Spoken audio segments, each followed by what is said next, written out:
মাহে রমজানের রোজা রাখে, শুধু মাহে রমজানের রোজা না, মাহে রমজানের রোজা ছাড়াও যদি কেউ রোজা রাখে, তাহলে আল্লাহ তাআলা তাকে এরকম ভাবে কি করবে না, কিছু সন্দেহজনক রোগ আছে যেই রোগের জন্য মানুষ মৃত্যুবরণ করে, অপমৃত্যু হয়, সেই রোগগুলো থেকে আল্লাহ তাআলা তাকে হেফাজত করবেন। সুবহানাল্লাহ। মাস আসলে তার রোজা রাখার জন্য একটা আগ্রহ পয়দা হবে।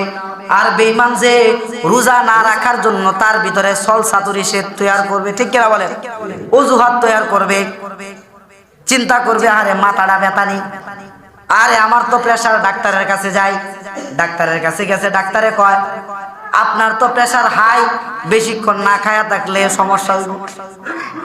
যদি সমস্যা বলে একটু বিবির কাছে, বিবি তো রান্না করবে, লেগা বউরে আয়া কয় হ্যাঁ শুনছ রি, ডাক্তারে বলছে বেশিক্ষণ না খায়া থাকলে সমস্যা হইব, এই বছরে রোজাটা রাখতাম না, একটু কষ্ট করে রাইন্দা লাইও। এটা হচ্ছে বেঈমানের কাজ, ঠিক কিনা বলেন? হ্যাঁ, বেঈমান আইসা বলবে ডাক্তার দেখাইছি, ডাক্তারে চেক কইরা কইছে হরমোনের সমস্যা, ডাক্তারে চেক কইরা কইছে ইলেকট্রোলাইজ বাইরে গেছে, ডাক্তারে চেক কইরা কইছে, ডাক্তারে চেক করে বলছে হিমোফিলিয়া হয়ে গেছে, সুতরাং রক্ত কম, না খাইলে হবে না। ডাক্তারে চেক করে কইছে শরীরের মধ্যে প্রচন্ড ভাইরাস ঢুকে গেছে, না খাইলে, বেশিক্ষণ না খায়া থাকলে সমস্যা। যেহেতু ঘরের গিন্নি, ঘরের প্রধান হচ্ছে বউ, বউ যদি না রান্ধে তাহলে তো পেটে ভাত যাইতো না। এর লিগা সর্বপ্রথম খবরটায়া, ডাক্তারের খবরটায়া বউর কাছে দেয়, এই শুনো, গত বছর তো রোজা রাখতাম না, এই বছরও কপালটা মন্দ, ডাক্তারে কইছে রোজা রাখন দিত না। আসলে ডাক্তারে কি রোজা রাখতে মানা করছে? কথা বলেন, রোজা রাখতে কি মানা করছে ডাক্তারে? কিন্তু ও যে বেঈমান, ডাক্তারে বলছে আপনার শরীরের অবস্থা ভালো না, আপনি কি করেন, আপনি বেশিক্ষণ বুকাতেই খেন না, এই কথা তো কয় নাই যে রোজা রাখেন না, রোজা রাখলে সমস্যা হবে, এই কথা বলছে। বিজ্ঞানীরা আবিষ্কার করে বলছে যে মাহে রমজানের কেউ যদি রোজা রাখে, শুধু মাহে রমজান না, যদি কেউ রোজা রাখে, ওই রোজা রাখলে শরীরের অনেকগুলো কোষ আছে, শরীরের মধ্যে নাইট্রিক অক্সাইড, মেডিকেল ভাষায় বলে নাইট্রিক অক্সাইড, মানে রোগ প্রতিরোধ ক্ষমতা, আল্লাহ তাআলা রোজা রাখার দ্বারা রোগ প্রতিরোধ ক্ষমতা বাড়ায়া দেন। সুবহানাল্লাহ। নাইট্রিক অক্সাইড বাড়ায়া দেন। নাইট্রিক অক্সাইড যদি কারো কম থাকে তাহলে তার শরীরের ইনফেকশন হইলে ইনফেকশন ভালো হয় না, যার কারণে ডায়াবেটিসের রোগীদেরকে ডাক্তারে অপারেশন করতে চায় না, ঠিক কিনা বলেন? কারণ তার নাইট্রিক অক্সাইড দুর্বল। যার শরীরের মধ্যে হিমোফিলিয়া রোগ আছে, মানে একটু কাইটা গেছে আর রক্ত পড়া বন্ধ হয় না, রক্ত চলতেই আছে, এই রোগটাকে বলে হিমোফিলিয়া রোগ।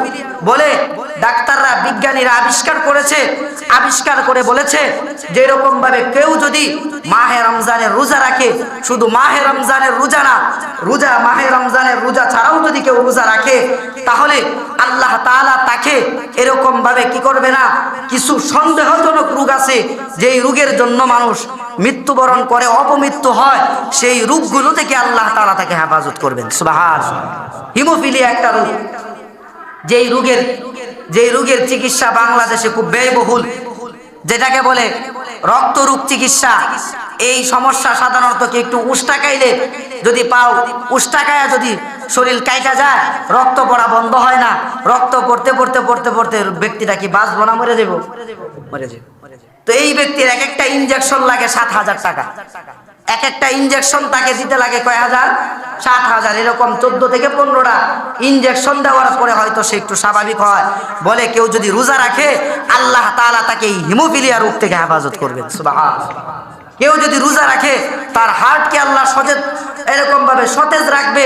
কেউ যদি রোজা রাখে, আল্লাহ তাআলা তার মস্তিষ্ককে আল্লাহ তাআলা স্বাভাবিক রাখবেন, সে পাগল হবে না। পাগল হবে না বলতে কি, যখন কারো পেটের ভিতরে খাবার যায়, খাবারের তাড়নায় পেটের মধ্যে যখন ভাত যায়, একটা কথা বলে যে এখন টাকা হইছে বড়াই বাইরে গেছে, বলে কিনা? কথা বলেন, বলে কিনা? টাকা হইলে মানুষের ভিতরে অহংকার বাইরে যায়।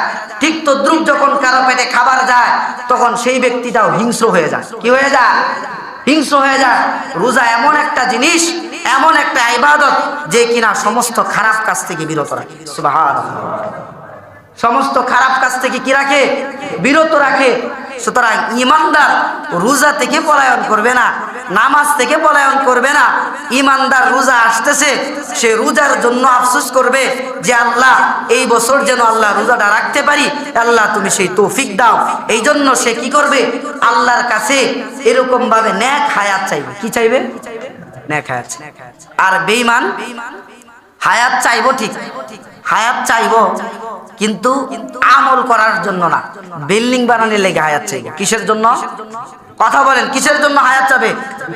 বেঈমান যে সে হায়াত চাবে আল্লাহর কাছে, ও আল্লাহ আমি যেন আমার সন্তানটাকে বিদেশে পাঠাইতে পারি, ও আল্লাহ আমি যেন 1 তালা করছি 2 তালা যেন করতে পারি, আল্লাহ আমার হায়াতটা বাড়ায়া দেন, যেন আমার মাইয়াটারে যেন বিয়া দিয়া যাইতে পারি, ও আল্লাহ আমার হায়াতটারে বাড়ায়া দেন, আমি যেন এলাকার মধ্যে যেন বড় একটা চেয়ারম্যান হইতে পারি, আল্লাহ আমার হায়াতটারে বাড়ায়া দেন, আমি যেন ইউনিয়নের একটা উচ্চ পদস্থ নেতা হইতে পারি, আল্লাহ আমার হায়াতটারে বাড়ায়া দেন, আমি যেন এরকম ভাবে আমার ঘরের উন্নতি দেখা যাইতে পারি, ও আল্লাহ আমার হায়াতটারে বাড়ায়া দেন, আমি যেন মানুষের সাথে সুদ কইরা ঘুষ খাইয়া যেন বড় বড় অট্টালিকা ঢাকা শহরের মধ্যে আকিজ গ্রুপের মালিকের মতো, বসুন্ধরার মালিকের মতো এরকম ভাবে সরকারের জায়গা রাখতে পারে না এমন এমন জায়গা আমি উত্তরার মতো হাউস বিল্ডিং এর মতো, দিয়াবাড়ির মতো বিভিন্ন দামি দামি প্লট গুলো যেন কিনতে পারি।